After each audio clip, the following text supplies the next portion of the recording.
दोस्तों, ब्यूटीफुल हिंदी कहानी में आपका स्वागत है। आज की कहानी है दामाद जी। इस कहानी के सभी पात्र और घटनाएं काल्पनिक हैं। अगर ये कहानी आपको अच्छी लगे तो लाइक करें, शेयर करें। चैनल पर पहली बार हैं तो प्लीज़ मेरे चैनल को सब्सक्राइब करें।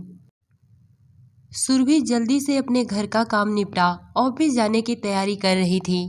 तभी अचानक उसके फ़ोन की घंटी बजी। सुरभि ने देखा हॉस्पिटल से फ़ोन आया है। उसने तुरंत फ़ोन उठा लिया और जो ही कहा हेलो, तभी नर्स ने सुरभि को बताया, सुरभि जल्दी से हॉस्पिटल आ जाओ, आपके माँ की तबीयत बिगड़ते जा रही है। नर्स की बातें सुनकर सुरभि ने हड़बड़ाते हुए कहा, ठीक है, मैं जल्दी आती हूँ। यही कहकर सुरभि ने फ़ोन काट दिया और वो ऑफिस जाने के बजाय तुरंत हॉस्पिटल चली गई।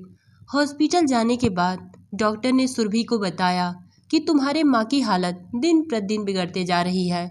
इनका जल्दी से जल्दी लीवर ट्रांसप्लांट करना होगा, नहीं तो कब क्या हो जाए कुछ कहा नहीं जा सकता।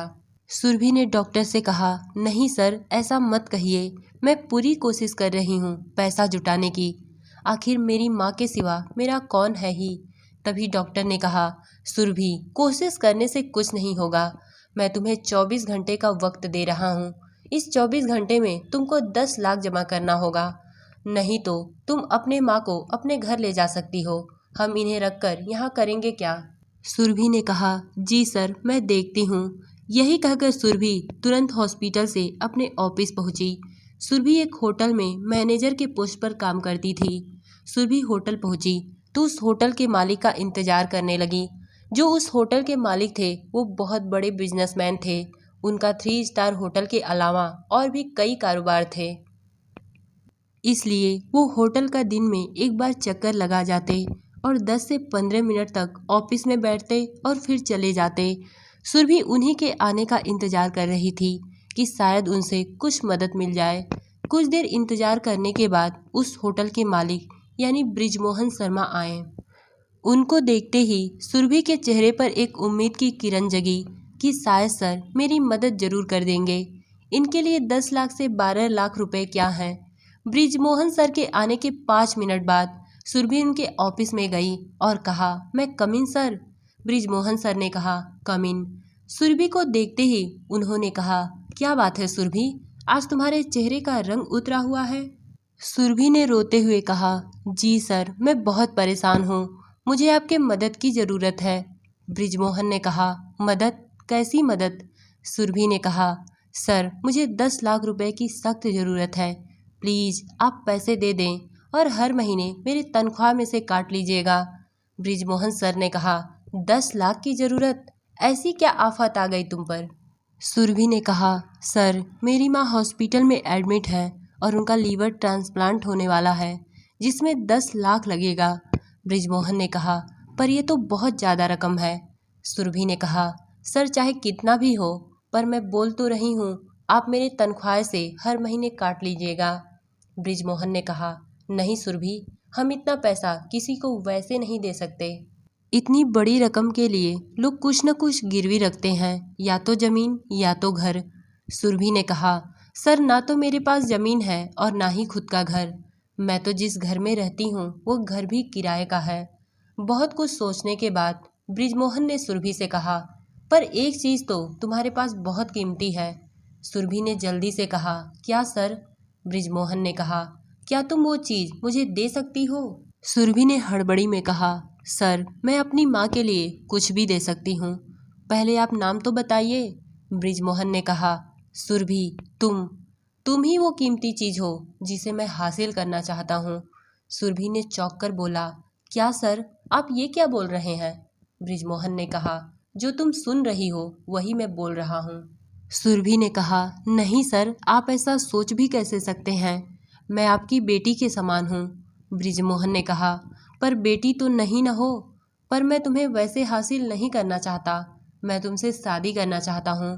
तुम्हें तो पता ही है मेरी बीवी को मरे हुए 10 साल हो गए, मैं तब से अकेला रहता हूँ, अकेलापन मुझे काटने को दौड़ता। सुरभि ने कहा, तो सर आप अपनी उम्र के किसी औरत से शादी करें, मेरी उम्र और आपकी उम्र में तो बहुत फासला है। बृजमोहन ने कहा, तो क्या हुआ फासला है? दिखने में तो मैं अच्छा खासा स्मार्ट दिखता हूँ और मुझसे शादी कर तुम कोई घाटे में नहीं जाओगी। एक तो मैं तुम्हारी माँ के इलाज के लिए पैसा दूंगा, ऊपर से तुम इतने बड़े होटल की मालकिन बन जाओगी। और जैसा मेरा आलीशान घर है वैसा घर तो तुम जैसे लोग सपने में ही देख सकते हैं, हकीकत में नहीं। आखिर तुम्हारी शादी कभी होगी तो किससे होगी? ज़्यादातर होगा तो लड़का डॉक्टर होगा, इंजीनियर होगा, जो महीने के 50,000 या 1 लाख कमाएगा। पर मेरे घर तुम्हें पैसे रुपए की कोई कमी नहीं होगी। और नहीं तो नौकर चाकर सब लगे हैं, एक ऑर्डर पर चाय नाश्ता सब तैयार हो जाता। तुम वहाँ पर रानी बनकर रहोगी। इतना अच्छा मौका दे रहा हूँ, अब फैसला तुम्हारे हाथ में है। कहो तो मैं तुम्हें 24 घंटे का वक्त दे दूँ, सोच लो। सुरभि ने कहा, नहीं सर, मेरे पास 1 घंटे का भी वक्त नहीं है। डॉक्टर ने 24 घंटे के अंदर पैसे का इंतजाम करने को कहा है। सुरभि आज बहुत मजबूर थी, क्योंकि उसके माँ की जिंदगी और मौत का सवाल था। सुरभि का उसकी माँ के सिवा और कोई था भी नहीं। और बृजमोहन ने यह भी कहा कि अगर तुम मेरी बात नहीं मानोगी तो मैं तुम्हें इस नौकरी से बेदखल भी कर दूंगा। बहुत कुछ सोचने के बाद सुरभि बृजमोहन से शादी करने को तैयार हो गई। उसने कहा, ठीक है सर, आप जैसा बोल रहे हैं मैं वैसा ही करूंगी। यानी कि मैं आपसे शादी करने को तैयार हूँ, पर प्लीज़ जल्दी से आप पैसे दे दें। बृजमोहन ने कहा, नहीं नहीं नहीं नहीं नहीं, पैसा मैं तभी दूंगा जब तुम मुझसे शादी करोगी, नहीं तो पैसे लेने के बाद तुम कहीं अपनी बात से मुकर गई तो। सुरभि ने कहा, पर सर इतनी जल्दी कैसे शादी करेंगे? बृजमोहन ने कहा, कोई बात नहीं, शादी हम मंदिर में कर लेंगे। बेचारी सुरभि इतनी हड़बड़ाई हुई थी और एक तरफ रो भी रही थी। उसने कहा, ठीक है सर, जल्दी करिए। बृजमोहन और सुरभि एक मंदिर में गए और वहाँ पर दोनों ने शादी कर ली। बृजमोहन सुरभि के साथ 10 लाख रुपए लेकर हॉस्पिटल गया। हॉस्पिटल जाने के बाद पता चला कि सुरभि की माँ की डेथ हो गई है। सुरभि अपनी माँ की मौत की खबर सुनकर चिल्ला चिल्ला कर रोने लगी। बृजमोहन ने सुरभि को संभालते हुए कहा, अब जो होना था सो हो गया। अपनी माँ का अंतिम संस्कार करो और मेरे साथ मेरे घर चलो। सुरभि ने कहा, पर सर अब तो मुझे पैसे नहीं चाहिए, तो अब मैं आपके साथ जाकर करूँगी क्या?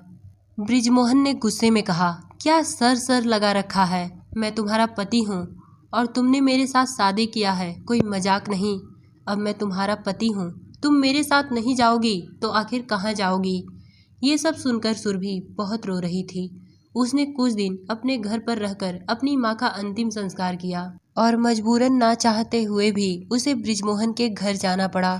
सुरभि जब बृजमोहन के घर गई तो उसे बिल्कुल वहाँ पर अच्छा नहीं लग रहा था। बृजमोहन हर वक्त उसे अपनी हवस का शिकार बनाने की कोशिश करता, पर सुरभि जब भी इस बात से इनकार करती तो बृजमोहन उसे पीटने लगता। कुछ दिनों तक ये सब चलता रहा।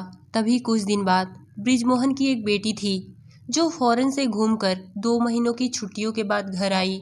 जब वो घर आई तो उसने घर पर सुरभि को पाया। अचानक सुरभि को अपने घर पर देखकर उसने सुरभि से पूछा, तुम कौन हो? मेरे घर क्या कर रही हो? अभी सुरभि कुछ बता पाती तभी बृजमोहन वहाँ पर आ गया और उसने कहा, बेटा श्रद्धा, ये तुम्हारी नई माँ है। श्रद्धा ने कहा, नई माँ? पापा आप ये क्या बोल रहे हैं? बृजमोहन ने कहा, हाँ बेटा, ये तुम्हारी नई माँ है, यानी मेरी धर्मपत्नी। श्रद्धा ने गुस्से में कहा, क्या पापा आपने दूसरी शादी कर ली, और वो भी अपनी बेटी की उम्र की लड़की से? बृजमोहन ने कहा, अब ये सब बातें करने का वक्त नहीं, अब जो हो गया सो हो गया, अब तुम्हें अपनी नई माँ को स्वीकारना ही होगा। श्रद्धा ने कहा, पापा चाहे कुछ भी हो जाए मैं इस लड़की को अपनी माँ नहीं मान सकती। और पापा आपने मेरे बारे में एक बार भी नहीं सोचा कि मेरी सगाई समीर से हो गई है। समीर को ये सब पता चलेगा तो वो कहीं शादी न तोड़ दे। पापा मैं समीर से बहुत प्यार करती हूँ, अगर ऐसा कुछ हुआ तो आप अपनी बेटी का मरा मुँह देखेंगे। बृजमोहन ने कहा, बेटा ये सब कुछ नहीं होने वाला, मैं समीर को पैसों से तौल दूंगा। श्रद्धा ने कहा, पापा आप समीर को पैसों से तो तौल लेंगे, पर मेरे प्यार के काबिल तो नहीं न बना पाएंगे। पर अभी तक तो समीर मुझसे बहुत प्यार करता है, पर ये सब जानने के बाद तो पता नहीं क्या करेगा। ये सब कहने के बाद श्रद्धा गुस्से में अपने रूम में जाकर अपना दरवाज़ा बंद कर ली। कुछ दिनों तक ये सब चलता रहा। श्रद्धा समीर से मिलने तो जाती, पर समीर को कभी अपने घर नहीं बुला पाती, क्योंकि वो डरती कि समीर ये सब जानने के बाद कहीं शादी ना तोड़ दे। एक दिन की बात है, अचानक बृजमोहन के पास उनके गांव से फोन आया कि आपके भाई का स्वर्गवास हो गया, आपको और श्रद्धा को गांव आना होगा। बृजमोहन ने अपनी बेटी श्रद्धा को ये बात बताई। अपने ताऊ जी की मौत की खबर सुनकर श्रद्धा बहुत रो रही थी। बृजमोहन ने कहा, बेटा हमें और तुम्हें कुछ दिनों के लिए गांव जाना होगा। श्रद्धा ने कहा, ठीक है पापा, पर वो लड़की भी हमारे साथ जाएगी। बृजमोहन ने कहा, अरे नहीं नहीं, वो कहाँ जा रही है, नौकरानी को हम सब समझा कर जाएंगे कि उसे कैसे रखना है। यही कहकर बृजमोहन और श्रद्धा शाम की फ्लाइट से अपने गांव निकल गए। कई दिनों तक शायद श्रद्धा से समीर की बात न हो पाने की वजह से समीर श्रद्धा से मिलने उसके घर आ गया।